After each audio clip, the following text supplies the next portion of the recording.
Hey guys, welcome back to Naik classes. This is Aditya Naik. उम्मीद है आप सब बढ़िया से होंगे और वेलकम टू क्लास 10। ठीक है, तो मैं काफ़ी दिनों से वीडियो डाल नहीं रहा था क्योंकि मैं हॉस्टल पे था। अब मैं घर पे आया हूँ छुट्टियों में, तो मैं रेगुलरली वीडियो पोस्टिंग को ट्राई करूँगा और इस बार मैं हॉस्टल जाऊँगा तभी वहाँ पे भी वीडियो डालूंगा। ठीक है, और सॉरी, मैं पिछली बार कहा था कि ये क्लास 10 के पूरा NCERT कंप्लीट कर देंगे साइंस का, लेकिन मैं कर नहीं पाया था। Heartily sorry for that. और इस बार हम क्लास 9 के फिजिक्स केमिस्ट्री और क्लास 10 का साइंस मैं पढ़ाने को ट्राई करूँगा। ठीक है, तो इंट्रोडक्शन की तो ज़रूरत नहीं है, आप सब मुझे जानते हैं। तो आज का पहला वीडियो, मतलब ये जो for the academic year 2026 and 27, ये आज का पहला वीडियो है। फिजिक्स का चैप्टर है लाइट, पार्ट 1 में आपका स्वागत है। ठीक है, तो चलिए बिना किसी देरी के स्टार्ट करते हैं। तो लाइट, जैसे कि हमारे चैप्टर का नाम है लाइट, तो what is light? Light is a source of energy which enables us to see things in the darkness. यानी लाइट एक सोर्स, एनर्जी का सोर्स है जो कि हमें अंधेरे में चीज़ों को देखने में हेल्प करता है। ठीक है, फिर आते हैं सोर्सेस ऑफ लाइट के ऊपर। सोर्सेस ऑफ लाइट क्या होते हैं? There are basically two types of sources of light. ये आप 6th या 8th क्लास में शायद पढ़े होंगे। पहला है लुमिनस सोर्सेस, यानी लुमिनस सोर्सेस यानी ऐसे सोर्स जो खुद के लाइट एमिट करते हैं, यानी the sources that emits their own light are luminous sources. Example sun, stars etcetera. Second sources है non luminous sources. Non luminous sources यानी sources which doesn't have their own light, यानी जिनका खुद का light नहीं होता है। They emits lights from others, यानी दूसरों की लाइट को वो एमिट करते हैं। उनको कहा जाता है non luminous sources of light. ठीक है, example moon, mirror etcetera. Mirror पे भी क्या, मिरर और मून पे क्या होता है? खुद का लाइट नहीं होता। आप बोलोगे मून का तो लाइट होता नहीं, वो सन के लाइट को एमिट करता है, तभी हमें दिखता है कि उसके पास खुद का लाइट है, पर एक्चुअली उसके पास नहीं होता है, वो सन का लाइट को रिफ्लेक्ट करता है। ठीक है, गर्मी है यहाँ पे, पंखा भी नहीं है।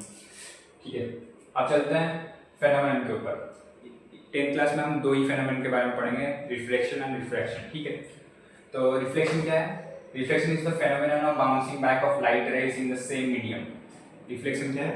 Bouncing back of light rays in the same medium, यानी कोई ये एक मीडियम है, सब मान लो ये जो ब्लू कलर का है ये मीडियम है, यहाँ पे लाइट आया, जैसे यहाँ पे टच हुआ फिर वापस भाग गया, मतलब बाउंस बैक होके चला गया। तो ये जो लाइट आता है मिरर पे फॉल करता है उसको कहते हैं इंसिडेंट रे, और जो बाउंस बैक होके जाता है उसको कहते हैं रिफ्लेक्टेड रे। और यहाँ पे जहाँ पे वो लाइट आके मीट करता है मिरर पे उसको हम कहते हैं P, यानी पॉइंट ऑफ इंसिडेंस। ठीक है, और P पे अगर हम एक परपेंडिकुलर ड्रॉ कर दें P पॉइंट पे तो उसको कहते हैं नॉर्मल। ठीक है, इसको कहते हैं नॉर्मल। तो अभी नॉर्मल के साथ जो इंसिडेंट रे एक एंगल बनाता है उसको कहते हैं incident angle of incidence. Reflected ray के साथ नॉर्मल जो एंगल बनाता है उसको कहते हैं एंगल ऑफ रिफ्लेक्शन। ठीक है, तो इसी के ऊपर बेस्ड रिफ्लेक्शन के दो लॉज हैं। ठीक है, there are two laws of reflection. पहला जो लॉ है वो कहता है कि the incident ray, the reflected ray and the normal to the point of incidence all lies on the same plane. ठीक है, पहला लॉ ऑफ रिफ्लेक्शन क्या कहता है कि जो इंसिडेंट रे होते हैं IR, जो नॉर्मल होता है n यहाँ पे लिखा है, डॉटेड लाइंस में n लिखा है वो, और तीसरा जो रिफ्लेक्टेड रे, वो तीन क्या करते हैं? वो तीन हमेशा सेम प्लेन के ऊपर ही लाई करते हैं, यानी एक ही प्लेन, देखो यहाँ पे एक ही प्लेन है, ब्लू कलर का प्लेन है, उसी के ऊपर ही ये तीनों लाई करते हैं। ठीक है, फिर सेकंड लॉ कहता है, सेकंड लॉ कहता है कि the angle of incident is always equal to angle of reflection. ये एंगल ऑफ इंसिडेंस और एंगल ऑफ रिफ्लेक्शन क्या है? The angle between incident ray and normal is known as angle of incidence, यानी normal और incident ray के बीच में जो angle form होता है उसको कहते हैं angle of incidence. Reflected ray और नॉर्मल के बीच में जो एंगल फॉर्म होता है उसको कहते हैं एंगल ऑफ रिफ्लेक्शन। ठीक है, तो वो दोनों क्या होता है? हमेशा इक्वल होता है। ये है सेकंड लॉ ऑफ रिफ्लेक्शन। ठीक है,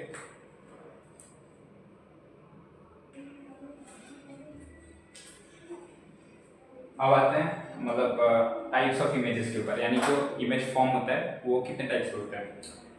तो दो टाइप्स के होते हैं, पहला होता है रियल इमेज फॉर्म्ड ऑन, दूसरा होता है वर्चुअल इमेज। तो रियल इमेज क्या होता है? The image which is obtained या फिर फॉर्म्ड ऑन स्क्रीन, यानी जो ऐसा इमेज जो स्क्रीन के ऊपर फॉर्म हो जाता है उसको कहते हैं real image. Virtual image is the image which can not be found on screen, यानी स्क्रीन के ऊपर जो इमेज फॉर्म होता है उसको रियल इमेज कहते हैं, स्क्रीन के ऊपर जो इमेज फॉर्म नहीं हो पाता उसको हम वर्चुअल इमेज कहते हैं। ठीक है, तो ये रियल जो इमेज, तो ये दो टाइप्स के हम देख लिया। तो ये इमेज कैसे फॉर्म होते हैं? तो images are formed when the light rays after reflection and refraction meet at a point actually, यानी रिफ्लेक्शन और रिफ्रैक्शन के बाद जब लाइट रेज जो होते हैं वो अगर किसी भी पॉइंट पे एक्चुअली मीट करते हैं तभी जाके इमेज फॉर्म होता है। ठीक है, इमेजेस कैसे फॉर्म होता है जानिए, कितने टाइप के इमेजेस होते हैं वो भी जानिए। अब चलते हैं नेक्स्ट पार्ट पर, नेक्स्ट पार्ट यानी नेक्स्ट पॉइंट पर। Images formed by plane mirror. Plane mirror तो आप सबके घर में होंगे, जो ड्रेसिंग मिरर्स होते हैं या फिर जो स्मॉल मिरर्स होते हैं जिसमें हम चेहरा देखते हैं उसको कहते हैं प्लेन मिरर। ठीक है, तो image form by plane mirror. यहाँ पे आप देख सकते हैं ये जो इस रेक्टेंगल टाइप का है ये एक प्लेन मिरर है। ठीक है, इसके सामने एक बंदा खड़ा है AB। ठीक है, इसका हाइट है h और मिरर से ये जो बंदा खड़ा है इसके मिरर से डिस्टेंस है u, यानी मिरर से एक बंदा u डिस्टेंस पे खड़ा है। तो इसका इमेज क्या होगा, आपने हमेशा देखा होगा जब ड्रेसिंग टेबल के सामने आप खड़े होते हैं तो आपका एक इमेज क्या होता है, ड्रेसिंग टेबल के अंदर फॉर्म होता है, ड्रेसिंग टेबल के ऊपर नहीं फॉर्म होता है। यानी ये जो अगर स्क्रीन है तो इसके ऊपर फॉर्म नहीं होता है, मिरर के पीछे फॉर्म होता है, यानी बिहाइंड द मिरर फॉर्म होता है। ठीक है, तो वो स्क्रीन के ऊपर फॉर्म नहीं हुआ तो ये क्या हुआ, वर्चुअल इमेज हो गया। ठीक है, तो आप हमेशा नोटिस करिए, मतलब किया होगा अगर आप ड्रेसिंग टेबल के सामने खड़े होंगे तो ड्रेसिंग टेबल प्लेन मिरर है। ठीक है, अगर आप ड्रेसिंग टेबल के सामने खड़े होंगे आप मिरर से जितने डिस्टेंस मतलब जितने दूर खड़े होंगे आपका इमेज मिरर से अंदर उतने डिस्टेंस में फॉर्म हुआ होगा। ठीक है,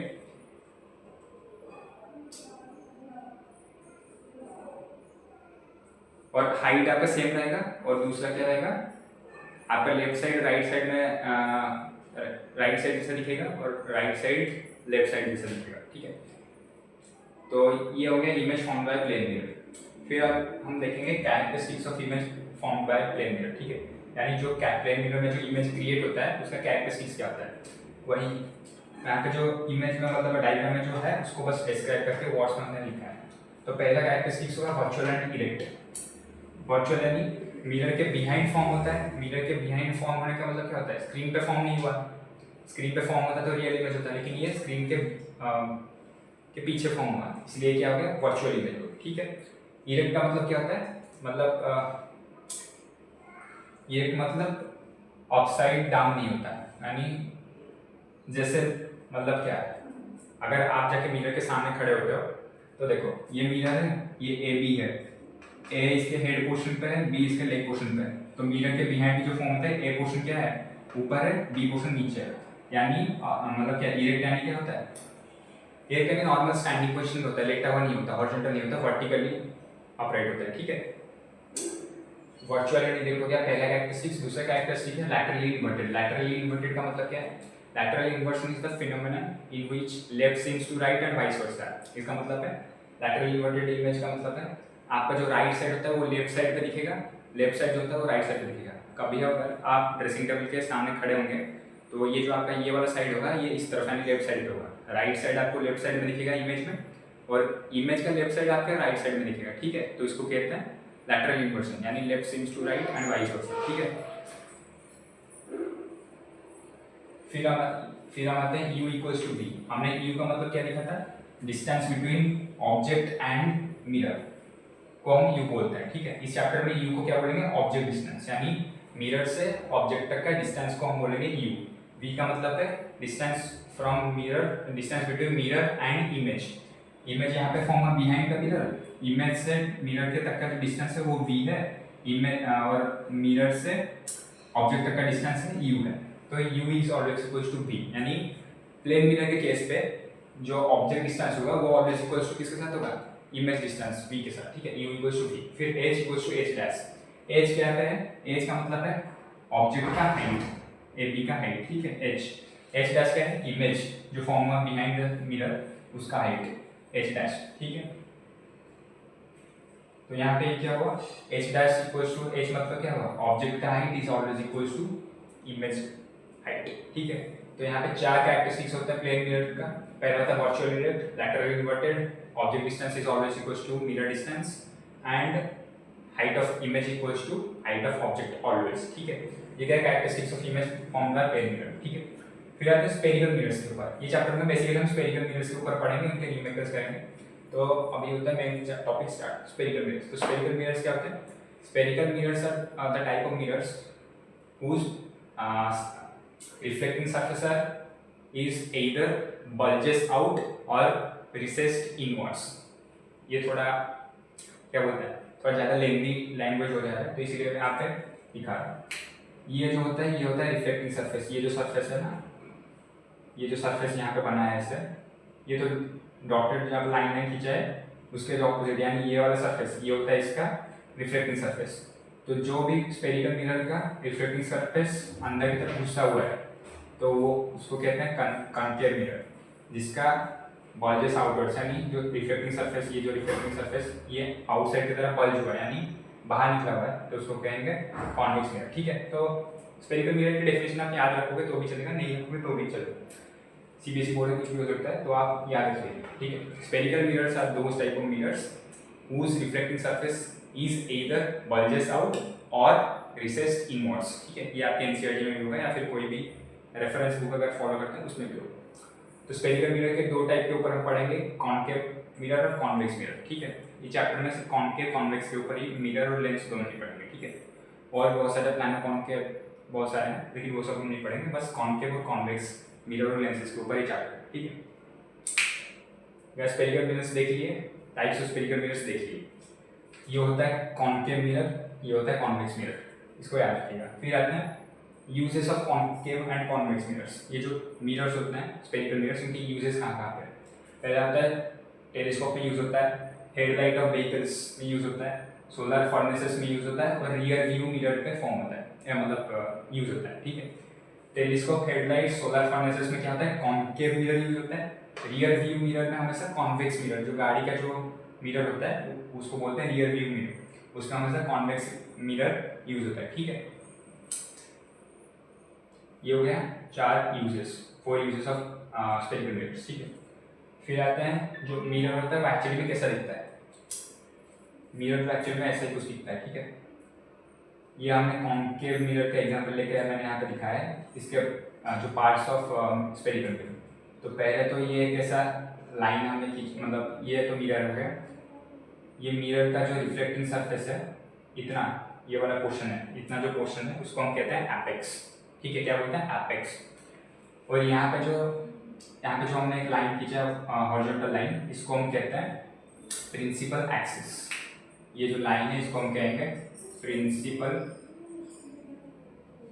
एक्सिस, प्रिंसिपल एक्सिस।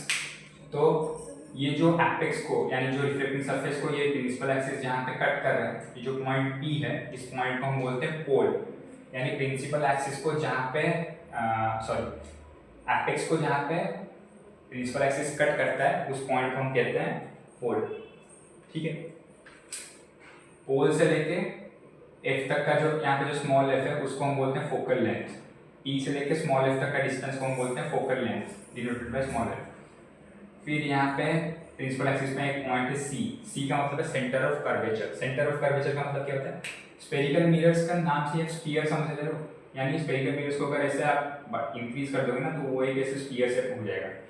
तो कोई भी एक स्फीयर लो, उसका एक सेंटर होता है, तो वैसे ही स्फेरिकल मिरर्स का जो सेंटर है उसको हम कहते हैं सेंटर ऑफ कर्वेचर। ठीक है, सेंटर ऑफ कर्वेचर से F तक का जितना डिस्टेंस होता है, F से लेके P तक का भी उतना ही डिस्टेंस होता है, यानी सेंटर ऑफ कर्वेचर से लेके पोल तक का जो टोटल डिस्टेंस है उसको हम डिनोट करते हैं R से।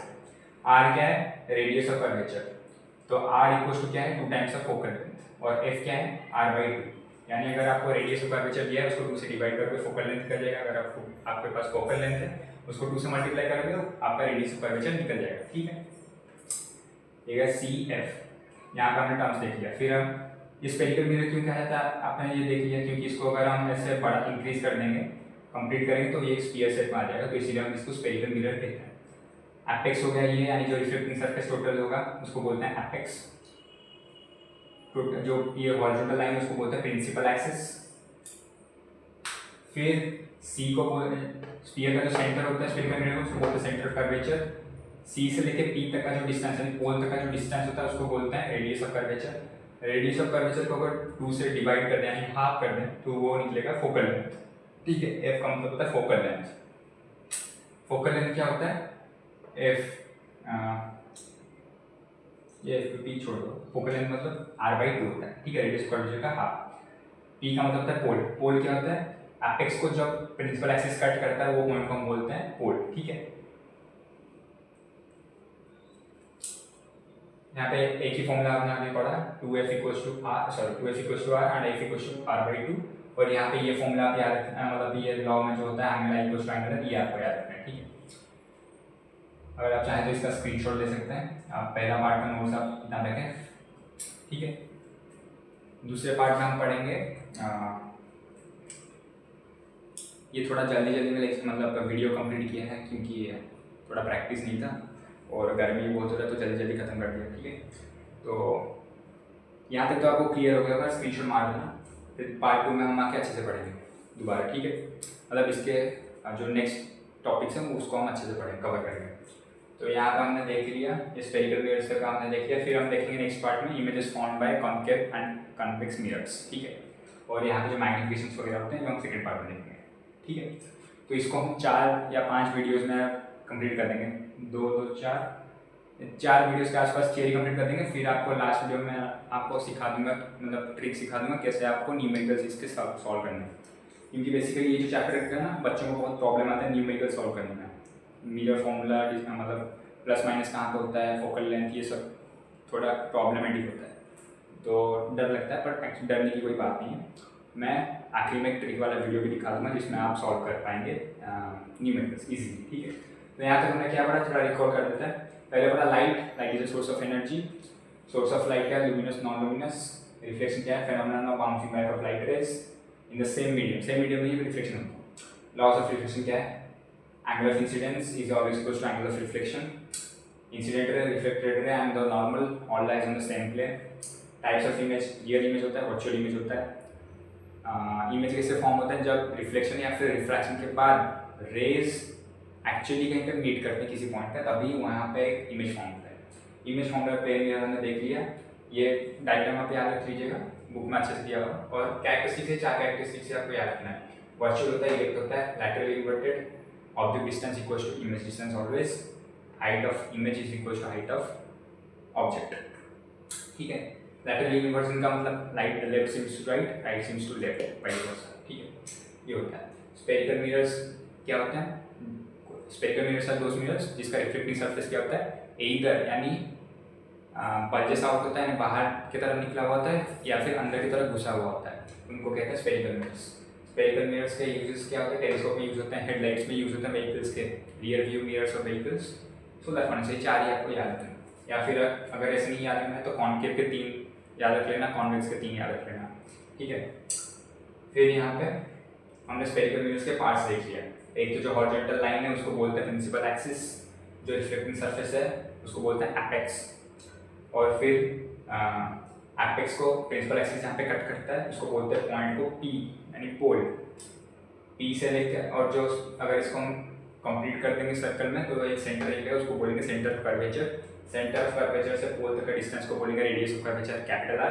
कैपिटल आर को डिवाइड करेंगे अगर 2 से तो वो निकलेगा एफ स्मॉल एफ यानी फोकल लेंथ, और फोकल लेंथ को ट्वाइस करेंगे 2 से मल्टीप्लाई करेंगे तो निकलेगा हमारा कैपिटल आर, ठीक है।